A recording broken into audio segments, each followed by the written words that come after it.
সাল্লাম দোয়া করলেন, লা ইলাহা ইল্লা আনতা সুবহানাকা ইন্নী কুনতু মিনাল যালিমিন। এই দোয়াটা পড়েন আপনারা কখন? তুফান ছুটলে? কখন পড়েন আপনারা? ইউসুফের খিলে? আমাদের এলাকায় গ্রাম বাংলায় আমরা দেখছি তুফান ছুটলে পড়ে। বজ্রপাত, বজ্রপাতরে কি বলেন আপনারা? ঠাড়া। শুধু বজ্রপাত না, এটা বিপদে পড়ার দোয়া। এটা কিসে পড়ার দোয়া? রাস্তায় বিপদে পড়েছেন, এই দোয়া পড়েন। অফিসে বিপদে পড়েছেন, এই দোয়া পড়েন। ঘরের ভেতরে বিপদে পড়েছেন, এই দোয়া পড়েন। মাছের পেট থেকে এই দোয়া পড়ার কারণে সাইয়েদনা ইউনুস আলাইহিস সালামকে বিপদ থেকে রক্ষা করেছে কে? এটা মুসিবতে পড়ার দোয়া। মুসিবতে পড়লেই আমরা এই দোয়া পড়বো, মনে থাকবে? 1971 সালে পাক হানাদার বাহিনী, আমরা তো দেখি নাই, শুনেছি, কালেমা জিজ্ঞেস করতো সবাইকে। শুনছেন এই ঘটনা? বলতো কালেমা বল। যদি বলতে পারতো ছেড়ে দিত, যেহেতু পাকিরা ছিল মুসলমান। হিন্দু ভাইদেরকে ওরা শুট করতো, হিন্দু টের পাইলে গুলি। তো এক বাঙালি মুসলমানকে ধরে পাকিস্তানি মিলিটারি জিজ্ঞেস করতেছে, কালেমা বল। মুসলমান নাকি হিন্দু? কয় আমি মুসলমান। কয় তাহলে কালেমা বল। সালে কালেমা বাতা। এখন সে ভয়ে এই দোয়া পড়া শুরু করছে। সে পড়তে শুরু করছে, লা ইলাহা ইল্লা আনতা সুবহানাকা ইন্নী কুনতু মিনাজ জালিমিন।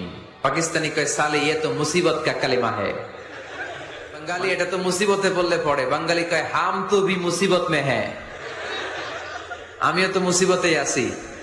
তুমি বন্দুক মাথার মধ্যে ধরে আমার কালিমা জিজ্ঞেস করতেছো, আমার কি আর হুশ জ্ঞান আছে? আমি কি পড়তেছি আমি নিজেই জানি না। তাহলে এটা হচ্ছে মুসিবত কা দোয়া, মুসিবত কা কালিমা। বিপদে পড়লেই পড়বেন।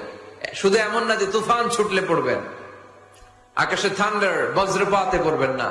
যে কোনো দোয়াতেই লা ইলাহা ইল্লা আনতা সুবহানাকা ইন্নী কুনতু মিনাজ জালিমিন। লা ইলাহা উদনা ইলাহা নাই ইল্লা আনতা, আল্লাহ তুমি ছাড়া কোনো উপাস্য নাই। সুবহানাক তুমি পবিত্র। ইন্নী কুনতু মিনাজ জালিমিন আমি জালিমদের অন্তর্ভুক্ত। ঠিক কি না? এজন্য আল্লাহ বলেন আমার কাছে চাও, চাওয়ার মতো চাইলে আমি সব দিয়ে দিতে পারি। কেউ ফিরে না খালি হাতে আল্লাহরে তোর দরবারেতে। সবাই পড়েন, কেউ ফিরে না। এই কথাটা 100% ঠিক না? সুবহানাল্লাহ বলেন। এজন্য এখন থেকে বেশি বেশি কি করব? কি করবেন? কার কাছে চাইবেন? কবুল করবে উনি? বিশ্বাস হয়? বিপদে পড়ে যাবেন, ঘাবড়াবেন না, বরং এই 3টি দোয়া বেশি বেশি পাঠ করুন।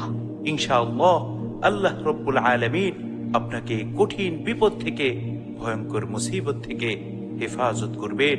সেই 3টি দোয়ার মধ্যে নম্বর 1 হচ্ছে, যখনই বিপদে পড়ে যাবেন বেশি বেশি এই দোয়া পাঠ করুন, হাসবুনাল্লাহ ওয়া নি'মাল ওয়াকিল। হাসবুনাল্লাহ ওয়া নি'মাল ওয়াকিল। আল্লাহ যথেষ্ট এবং তিনি উত্তম সাহায্যকারী। সুবহানাল্লাহ সুবহানাল্লাহি ওয়া বিহামদিহি সুবহানাল্লাহিল আযীম।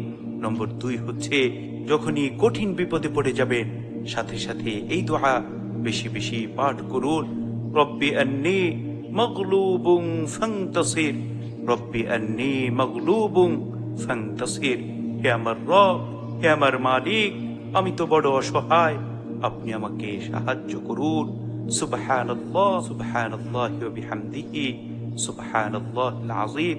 নম্বর 3 হচ্ছে, যখন আপনার জীবন ভয়ঙ্কর মুসিবতের মধ্যে পড়ে যাবে, দেরি না করে সাথে সাথে এই দোয়া বেশি বেশি পাঠ করুন, রব্বি আন্নী মাসসানিয়াদ দুররু ওয়া আনতা আরহামুর রাহিমিন।